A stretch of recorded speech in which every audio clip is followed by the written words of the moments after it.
The chaos of the world is unlike any other time in Earth's history. It's causing us to be stressed like we have never been in our personal and professional life. What I want to share with you today are my cues to help me to not only survive, but thrive under stressful conditions. I'm Steven Garner, the resilient life expert, and I'm going to share with you my cues for living a great life.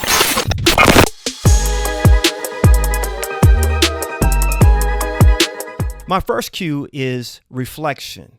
I believe that every day you should take the time to reflect on those things that cause you stress in your personal and professional life.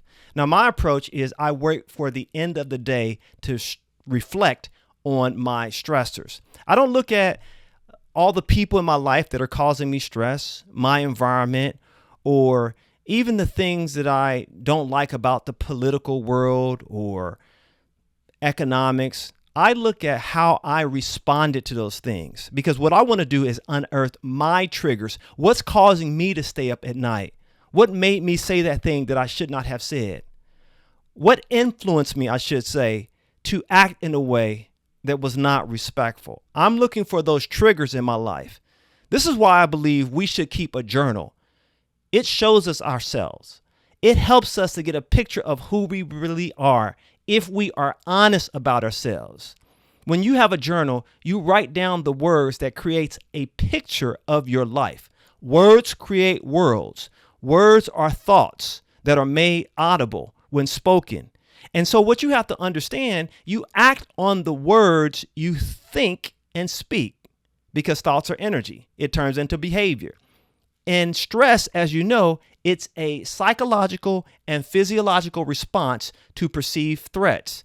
And when we hear and see something, we think and thought, and we act on that based on our perception of our reality. So when you're reflecting in your journal, you are seeing the picture of your world. And most importantly, as I stated, the triggers that influence you to act in a way that cause you pain. Reflection is such an underestimated practice. What I want to challenge you to do is get a journal. Take the time at the end of your day or the beginning of your day, however you want to do it, and you're looking back in preparation to move ahead, to be your best self the next day, to think about who you want to become so that you can successfully respond appropriately to the stress in your environment. Because the reality of it is you can't control the people in your environment, and nor can you stop everything negative from happening to you. But what you can do is choose to think, speak, and act differently. Your positive actions are in your control. Reflection helps you with that. Next cue. Meditation is a lost art and a science. And meditation is a twin to reflection. See, what meditation does, it helps you to take what you learn from your reflection and now focus on instructions that are essential to helping you to act in the best way to withstand the stress in your environment. So what do I mean by meditation? Now, I'm not suggesting that you sit there and just think about your thoughts. Okay, you can do that. You can evaluate your thoughts. You know what your thoughts are. You understand that you need to improve. You know what good thoughts are, but you need to level up when you meditate. The goal is to seek a source that helps you to raise your standard of excellence, that will inspire you to be a better version of yourself. Because in the reflection phase, you've seen who you are because you've journaled, you've written down that image of yourself that responded to those triggers that wasn't the best. So now you are meditating on something that will help you to be a better version of yourself. And again, at this phase, I believe you should have a journal, because what you're doing is you're trying to create an image of yourself that you're going to live up to. So what do I meditate on? Well, I'm a Christian, so I'm a Bible guy. I take the time to read the book of Proverbs. This is one of my things that I read from the books of wisdom. Proverbs is one book, Psalms is another, and Ecclesiastes. And so what I do is I read Proverbs because there are 31 chapters in Proverbs, 31 days in a month. You get it. Proverbs is moral instruction to live a pure and righteous life. I want to live my best life. Righteousness is right doing. And so I look to Proverbs to help me live. And this is really important because I'm not relying on my standard. I'm not thinking about my rules of engagement, my situational ethics. I'm looking for the highest standard that people for thousands of years on different continents have used to live their best life. So this is a proven method. I reflect on passages that specifically help me to address those areas where I am weak. I'm honest with myself. I don't fake it. I don't pretend to be better than I am. I don't stroke my ego. This is why the journaling is so important, because I'm reflecting on the person that I am, and I realize, man, I have some gaps in my character. And all character are your thoughts, feelings, beliefs, values, principles that you follow, habits, your personal culture, summed up into how you behave. That's what character is. And so the reflection is telling me that, hey, Steven, you have these gaps. This is why you responded this way. This is why you clap back at this person when you really should have been patient and kind and understanding, when you really should have been quiet. You have gaps. So now I'm looking at Proverbs as my source of instructions to guide me, to help me to be a better version of myself, to create a different image of myself. Now, listen, this is not the time to be so self-deprecating that you look at all the flaws in your life and you minimize your value. No, what you're really doing is trying to activate that better person that you want to be, but you need to define what that person is. You need to clarify who you want to be. You can't make it up in your head. You need to write it down and clearly understand, this is what I'm striving to be. And here are my instructions. Here's my source to help me. And I'm going to meditate on these things. Now, let me tell you this. In addition to my biblical source, I look at other positive sources of content. What do I mean by content? Content is an all-encompassing word. It focuses on several sources of information. For example, audiobooks, printed books, videos, posts on my social media networks, blogs, TV programs. There are several sources that I look to gain the wisdom that I need to become the person that I'm striving to be in these stressful situations. Now, let me just say this to those of you who consume social media. If you seek garbage, the algorithm will serve you based on your patterns of behavior. Did you hear me? I'm going to repeat that. If you seek garbage, the algorithm will serve you content based on your patterns of behavior. So you can't blame social media for sending you garbage. I get it. Some platforms, they will try to lure you into looking at certain things for various reasons. I understand that. They look at your profile. That's why they ask you for your information, your age, your geographic location, what are your interests, et cetera, and for their benefit, because obviously they're being funded by advertisers, they'll try to serve you certain content. But here's what you must do. Resist the garbage. As they say, garbage in, garbage out. You will become the garbage you consume. And therefore, when you are in a stressful environment, whatever you put inside of you is going to come out of you, because that's who you really are. And you have to be honest with yourself. Be explicit about your gaps. Be truthful about yourself. Identify your vices. See, all of us are seeking relief from the pain, and some of us do it in the most unhealthy ways. If you need deeper help, go to a counselor and a therapist. There's nothing wrong with seeking help from a qualified professional. Listen, I did. I got help from a professional. They gave me the tools that I need to help me to improve my mindset, which ultimately changed my behavior. And now my trajectory looks totally different had I not gone to a professional. Get the help you need. There's no stigma. There's nothing wrong. It's just like getting that mental workout, that hygiene, that support that you need to be your best self. Think of it that way. It's about improving you. It doesn't matter what other people think. Get the help that you need. So now that you are meditating on this content, the next thing you should consider is what is going to work best for you in your life. So make a prediction. Look ahead and predict yourself in the bad situation that you have reflected upon based on your description in your journal. Predict yourself acting better now that you have meditated on this content, this wisdom, the instruction you receive from all the good things that are helping you to rise above the circumstances. Now predict yourself being that person. Make a prediction about yourself. This is where the imagination is so powerful. We're not animals. Animals can't imagine the best for themselves in the worst conditions. They just act instinctively. They just react to everything.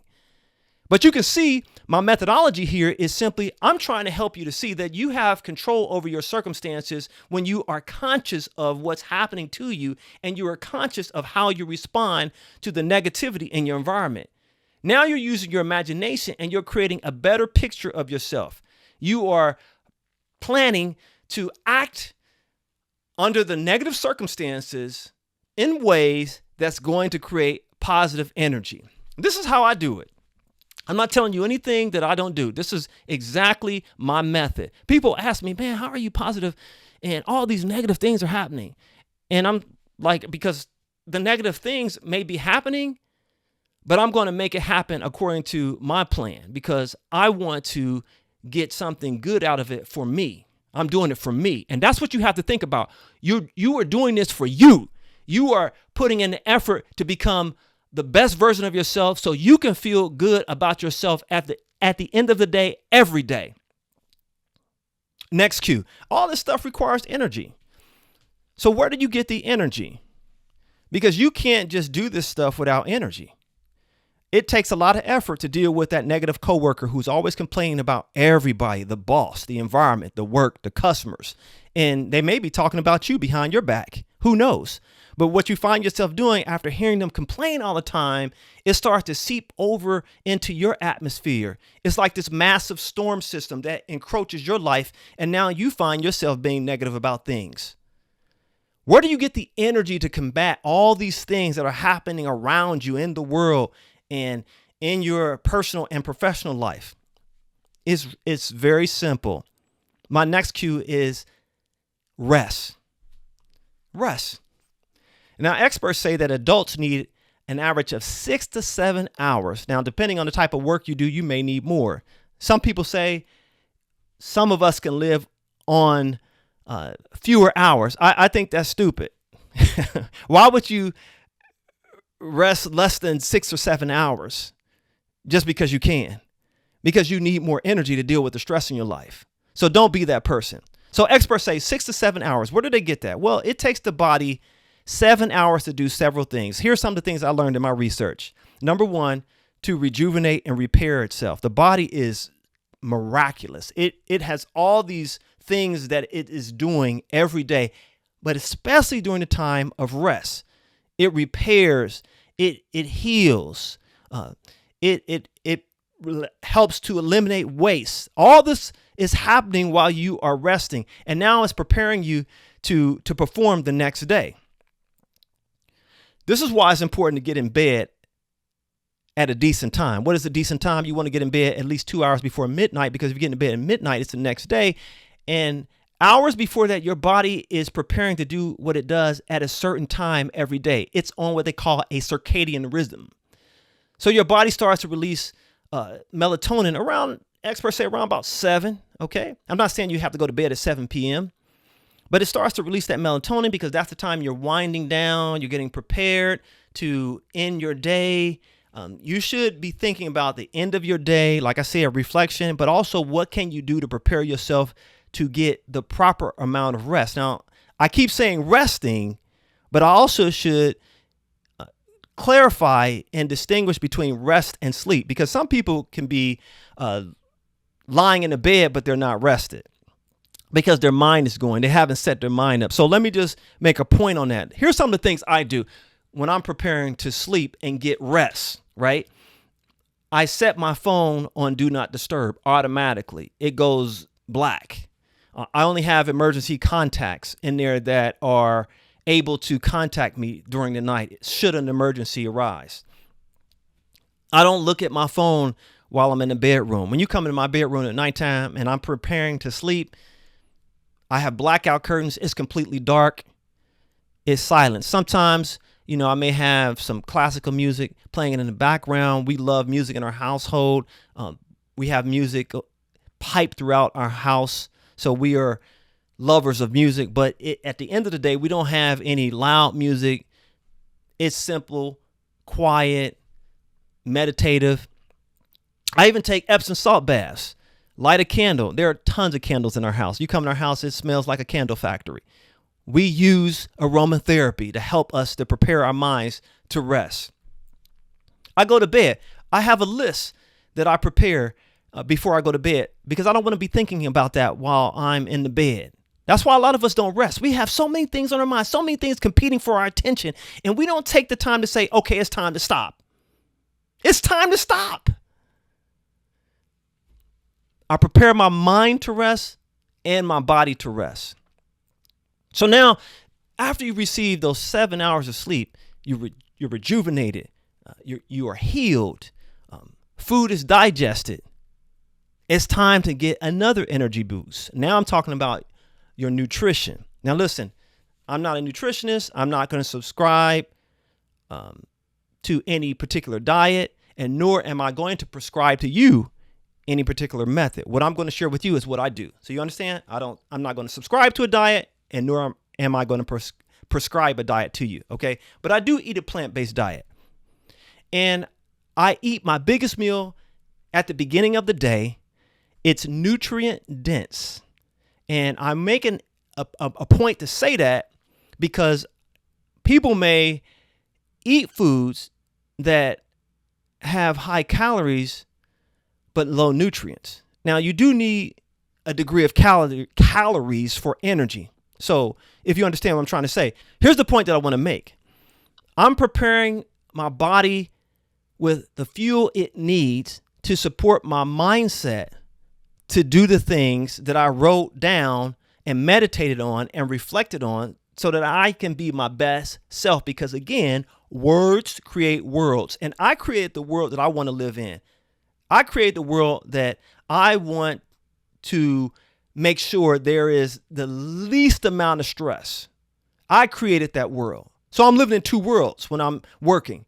Things are happening around me. That's my outer world. My inner world is what I'm doing to make sure that I be my best self. And I need the energy. I need the nutrients. So my nutrient pyramid is inverted. So the apex is at the bottom and the Y base is at the top. So I eat the most amount of nutrients in the morning. And as the day progresses, afternoon, fewer nutrients, evening, even fewer, because I'm preparing my body to rest. And when I'm resting at night, I don't want all this food on my stomach because I don't want my body using all the energy to digest food. I want my body to use the energy to heal me and prepare me for the next day. You get it? That's my methodology. In addition to what I eat, I drink a lot of fluid. Now, let me clarify what I mean by fluid. I don't drink coffee. I do drink juice, but I make my own juice. Or I buy organic juice.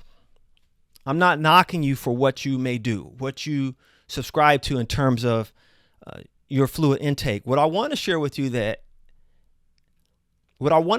is this. Water is the best fluid. Water does so many things for your body.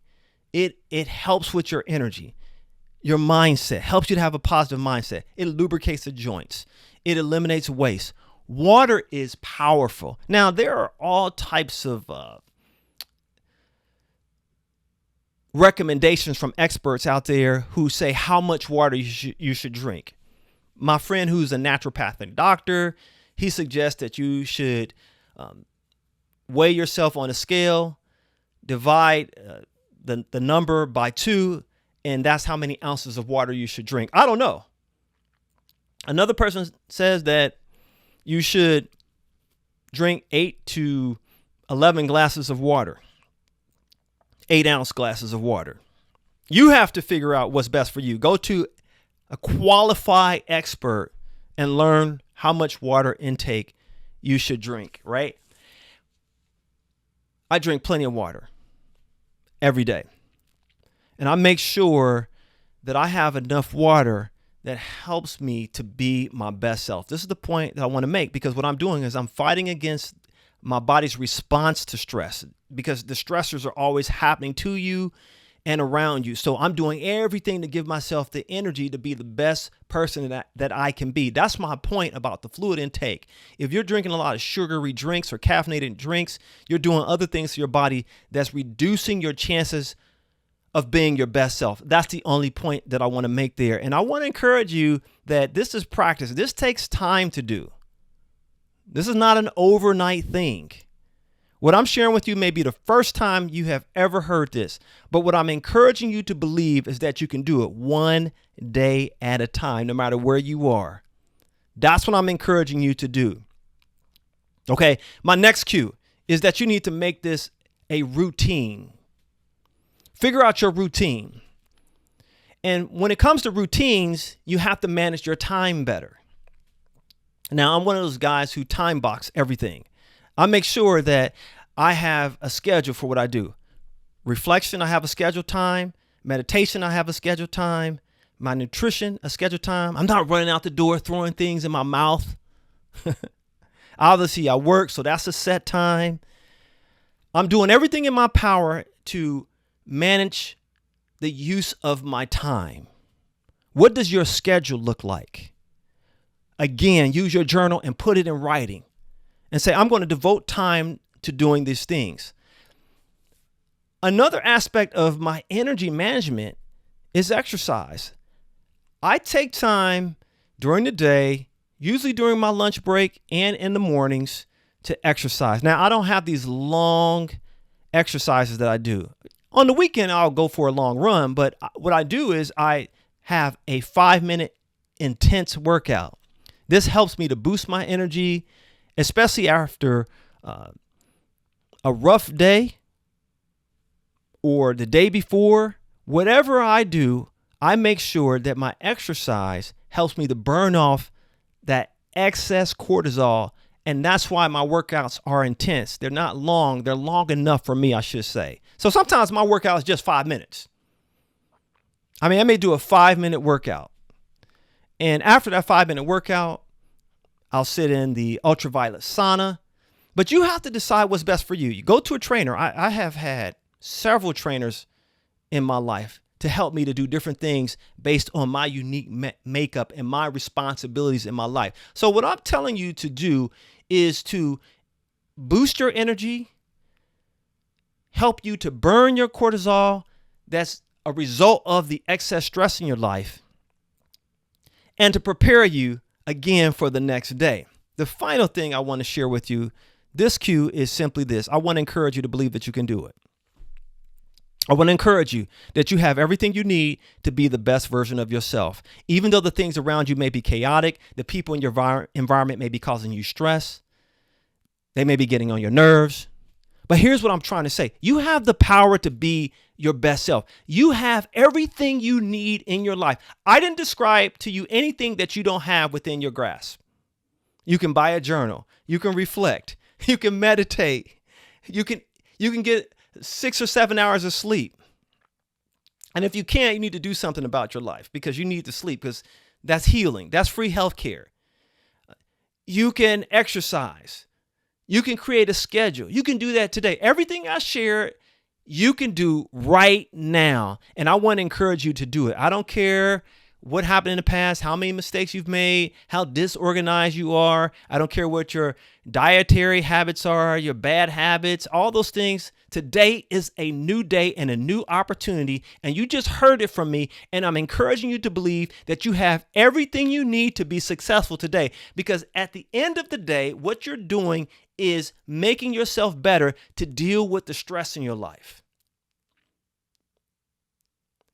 Those are my cues to help you to deal with a stressful work week, not only to survive, but to thrive and live your best life. I'm Steven Garner, the Resilient Life Expert. Take your cues from me and live a great life. NEXCUE.